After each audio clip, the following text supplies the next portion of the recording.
എന്തിട്ട് പരിപാടി മക്കളെ. അങ്ങനെ നമ്മൾ അയോധ്യ എന്ന് ഇറങ്ങി. അങ്ങനെ പൂവും വഴിക്കാണ് ഈ സാധനം കണ്ടത്. അപ്പോൾ ഞാൻ എൻ്റെ ഫ്രണ്ടിൽ എടുത്തിട്ട് ഒരാളെ കൊണ്ട് ഫോട്ടോ ഒക്കെ എടുപ്പിച്ചിട്ട് വേഗം വിട്ടു. പൂവും വഴിക്കാൻ കഴിഞ്ഞ് കഴിഞ്ഞാൽ ഈ വീഡിയോ ഒക്കെ ഉണ്ടാകും. അതൊക്കെ ഞാൻ വേറെ ആളെ കൊണ്ട് എടുപ്പിച്ചതാണ്. അങ്ങനെ രണ്ടാളെ പൂവും വഴിക്ക് കിട്ടിയതാണ് എനിക്ക് കിട്ടുക. ഇവരെന്ന് പറഞ്ഞാൽ ഗുജറാത്തിൽ നിന്ന് കാശിയിലേക്ക് പോവാണ്. അങ്ങനെ ഞാനും കാശിയിലേക്ക് പോകാനുണ്ട്. അപ്പോൾ ഞാൻ ഇവരുടെ ഒപ്പം പിടിക്കാൻ വിചാരിച്ച് നിൽക്കണം. അങ്ങനെ ഇവരുടെ അതിലത്തെ ഒരാളുടെ അച്ഛന് വയ്യാണ്ടായിട്ട് അവർക്ക് പെട്ടെന്ന് പോകണം, ധൃതിയുണ്ടെന്ന്. ഹോസ്പിറ്റലിൽ സീരിയസ് ആയിട്ട് പറഞ്ഞു. ഇവർക്ക് 5 യാത്ര കംപ്ലീറ്റ് ചെയ്യാൻ പറ്റില്ല.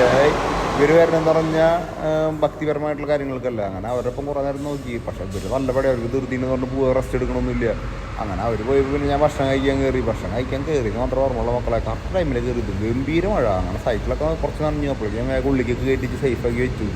അങ്ങനെ നോക്കുമ്പോൾ മഴ കുറഞ്ഞു. നോക്കുമ്പോൾ പിള്ളേരൊക്കെ എന്തോരം പിള്ളേരെ സ്കൂളിൽ പോകണമെങ്കിൽ ഒക്കെ പടി പിള്ളേരുടെ വായ നോക്കുമ്പോൾ വീട്ടിൽ വരികയൊന്നും.